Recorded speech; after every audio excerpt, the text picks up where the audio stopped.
Assalamualaikum warahmatullahi wabarakatuh. Halo sahabat sehat RSUD Banyumas. Ketemu lagi dalam segmen Putri Domas seputar materi dan informasi dokter dan orang-orang mumpuni di RSUD Banyumas. Saya Lita yang akan memandu sesi tanya jawab pagi hari ini dengan narasumber yaitu psikolog kita Nurisabila Musalina yang biasa dipanggil Mbak Sali. Halo Lita. Halo Mbak Sali.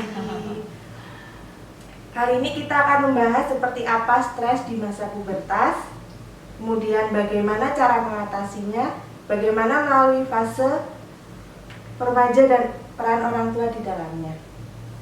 Mari segera kita tanyakan saja ke Mbak Sali. Oke, apa nih pertanyaannya?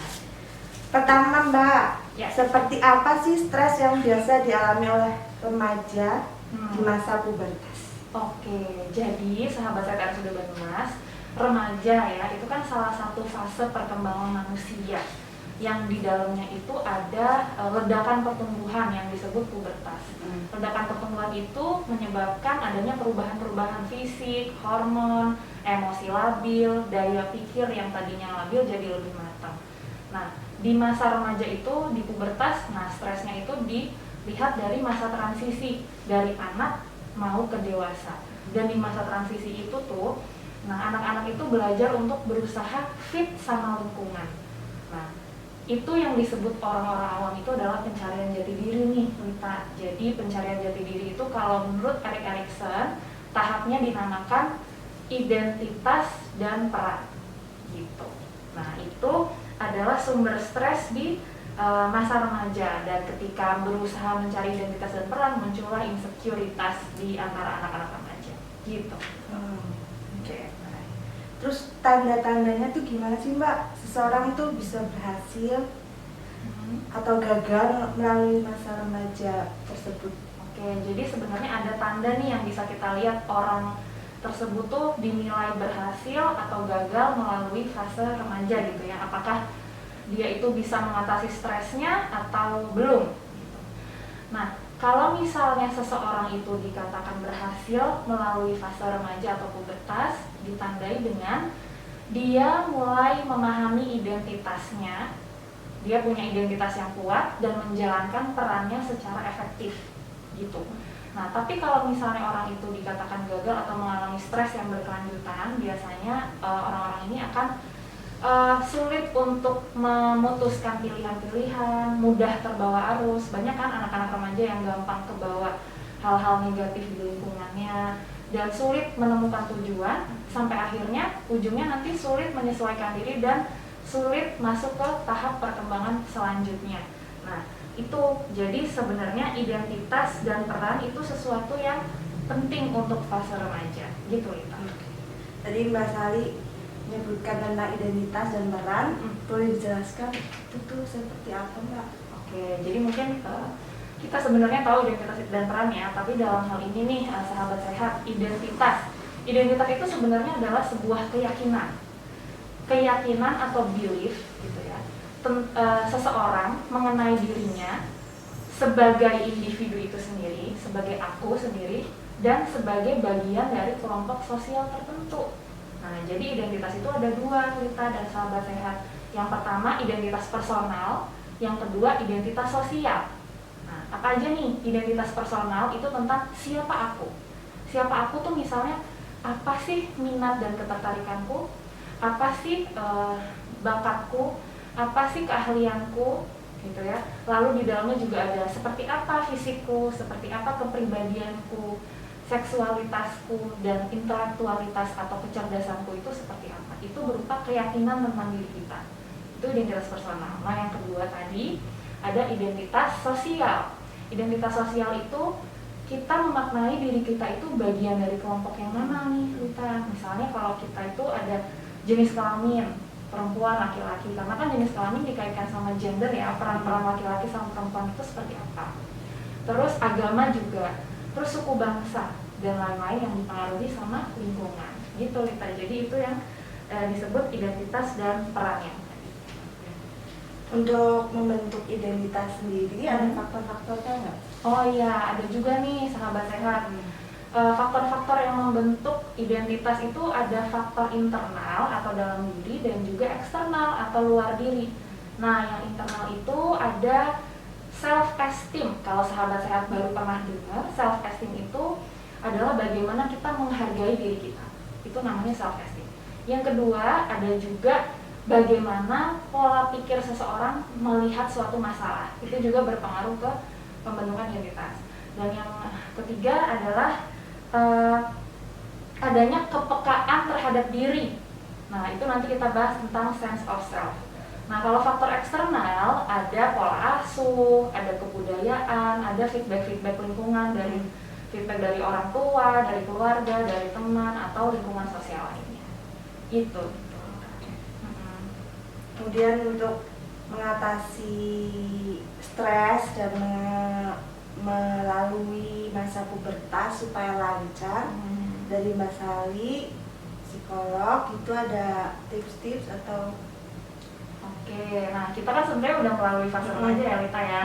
Kita di fase dewasa ya. Nah mungkin sahabat sehat ada nih yang remaja atau lagi dewasa atau lagi di fase orang tua ya, yang lagi nanganin anak-anak remaja juga. Jadi cara-cara mengatasi stres di masa remaja yang berusaha menyesuaikan diri di lingkungan itu kembali tadi, kita harus meningkatkan kepekaan terhadap diri sendiri atau kita sebut sense of self. Nah, karena kalau kita makin peka sama diri sendiri, itu akan membantu kita menentukan pilihan-pilihan yang sederhana sampai yang mendalam. Gimana sih caranya supaya kita bisa punya kepekaan terhadap diri sendiri? Nah, caranya kita coba ambil waktu untuk tanya jawab sama diri sendiri. Apa aja yang ditanya jawab? Yang pertama, coba kita bikin daftar. Daftar berupa kualitas atau kekuatan-kekuatan diri kita itu apa aja sih yang biasanya bisa membantu kita mencapai tujuan tertentu gitu. Nah, yang kedua, kita juga bisa temukan nih kira-kira apa ya kelemahan-kelemahan kita atau yang biasanya menghambat kita mencapai tujuan, dan hal-hal apa yang mau kita tingkatkan lebih baik.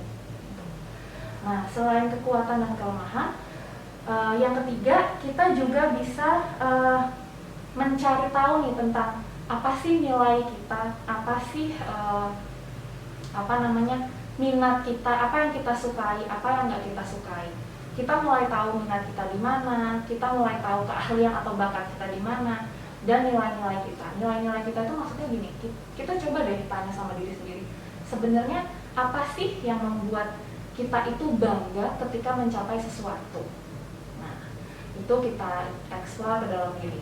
Nah, yang berikutnya adalah kita perlu menemukan support system nih Lita. Support system itu misalnya kita perlu juga tanya dan menemukan dukungan-dukungan dari lingkungan seperti ke orang tua, kakak adik, teman-teman, ataupun kelompok sosial yang lain. Kita juga perlu pilah-pilah feedback yang positif yang membangun sama feedback yang menjatuhkan dari lingkungan. Itu dia cara-cara mengatasi stres.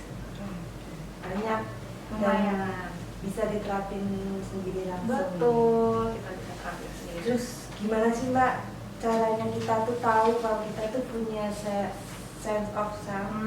Oke, pertanyaan bagus ya. Jadi memang kita perlu tadi bertanya lagi sama diri sendiri. Sebenarnya kita cukup peka nggak ya sama diri sendiri? Nah, ada beberapa yang bisa kita tanya nih di rumah masing-masing.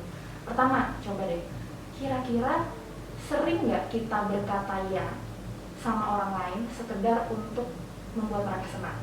Sering. Mungkin sering ya. Ada juga nih yang mungkin itu jadi feedback buat kita. Oh, kalau gitu pilihan-pilihan kita selama ini apakah benar-benar menggambarkan minat kita atau sebenarnya itu menggambarkan minat orang lain? Gitu. Kalau misalnya ternyata kita lebih banyak menggambarkan minat orang lain, coba kita koreksi. Benar nggak kita benar-benar tahu minat kita? Atau sebenarnya kita ikut-ikutan atau sekedar mau mendapat pembuktian yang dimana kita belum peka sama minat dan keinginan kita. Nah, terus ada lagi nih, kita mulai nanya, sebenarnya apa sih kekuatanku? Aku tahu nggak kekuatan aku itu? Selain kekuatan juga yang tadi, sebenarnya apa ya yang benar-benar ingin aku kembangkan? Apa ya yang masih lemah di dalam diriku? Gitu. Dan kita juga perlu tanya lagi, sebenarnya apa ya yang membuat aku bahagia? Coba, pernah nggak sih teman-teman atau sahabat-sahabat RSA 25 nanya itu ke diri sendiri? apa sih yang benar-benar betul-betul membuat aku bahagia. Nah, kalau sahabat RSUD Banyumas coba tanya, melakukan discovery ke dalam diri, nah di situ mulai ada jawaban-jawaban yang nanti mengasah kepekaan diri sendiri gitu. Dan saya juga sampai detik ini masih terus mengasah, jadi sense of self akan terus diasah sampai dewasa gitu. Oke, itu tuh nggak cuma pas remaja tapi sampai dewasa. Betul, sepanjang kehidupan. Terus balik lagi ke yang stres di masa remaja tadi ya Mbak, peran orang tua buat membantu mengatasi stres pada remaja itu gimana? Oke, nah mungkin sahabat saya ada yang orang tua dari anak-anak remaja ya. Jadi peran orang tua juga penting nih untuk membantu anak remaja mengasah sense of self tadi. Caranya orang tua memberi penguatan. Gimana tuh beri penguatannya? Pertama, orang tua perlu kasih kesempatan untuk anaknya mengeksplorasi diri dan lingkungan. Nah, selain dikasih kesempatan, bukan berarti dibiarin gitu aja ya. Kesempatan ada, tapi berikutnya adalah kasih aturan dan batasan. Tapi aturannya itu perlu jelas, logis, jadi ada alasan, bukan serta-merta karena orang tua mau ngekang anaknya aja, tapi kalau bisa logis, ada alasannya. Lalu konsisten, jadi aturannya berulang, jadi anaknya tahu kalau ini salah dan ini benar. Oke, udah dikasih eksplorasi, udah dikasih aturan dan batasan. Berikutnya, kalau di masa eksplorasi anak itu kebingungan, pasti dia butuh teman diskusi. Nah, di situ kesempatan orang tua untuk jadi teman diskusi. Coba hadir secara penuh, mendengarkan apa yang anak tanyakan atau resahkan supaya anak merasa nyaman dan ingin terbuka lagi gitu. Berikutnya, setelah udah jadi teman diskusi, nah ini dia nih yang lumayan PR ya. Orang tua perlu menerima anak apa adanya ya, tapi menerima apa adanya tapi juga mendorong ke arah lebih baik. Di situ juga orang tua bisa mulai mengakui dan mengafirmasi kekuatan anaknya apa dan kelemahan anaknya apa gitu, supaya anaknya makin paham, oh iya tadi aku merasa, misalnya gini, aku merasa aku percaya diri gitu, terus orang tuanya juga bilang, oh kamu cukup percaya diri, jadi menguatkan dia gitu.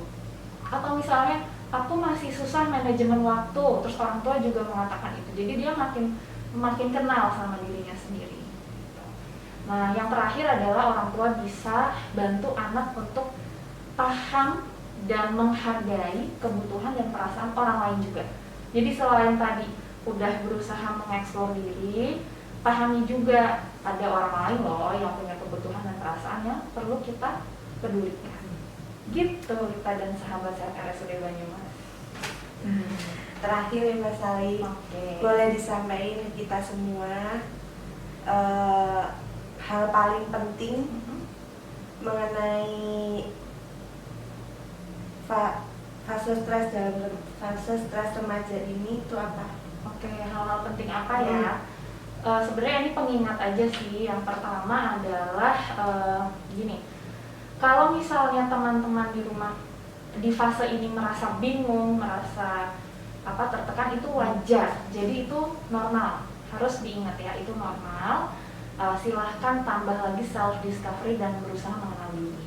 Itu yang pertama. Yang kedua, pandangan-pandangan sekarang mengatakan kalau sebenarnya fase ini tuh nggak berhenti di remaja aja seperti yang tadi saya bilang ya. Jadi bukan berarti kalau kita sekarang udah dewasa terus kita nggak peka, terus kita gagal banget, nggak juga. Jadi fase itu akan terus berlanjut, dan yang terakhir adalah karena fase itu berupa proses, jadi kita lakukan dengan joyful. Jadi kita nikmati dan kita kasih penuh perhatian untuk lebih mencintai dan peduli sama diri sendiri. Gitu Rita. Itu pengingat. Jadi itu pengingat buat kita semua juga ya. Betul. Seru banget Mas Sali ngomongin tentang stres pada masa remaja pubertas ini. Semoga kita bisa bahas topik-topik lain di sesi lain juga. Oke, amin. Terima kasih Mas Sali. Terima kasih, sama-sama. Assalamualaikum warahmatullahi wabarakatuh.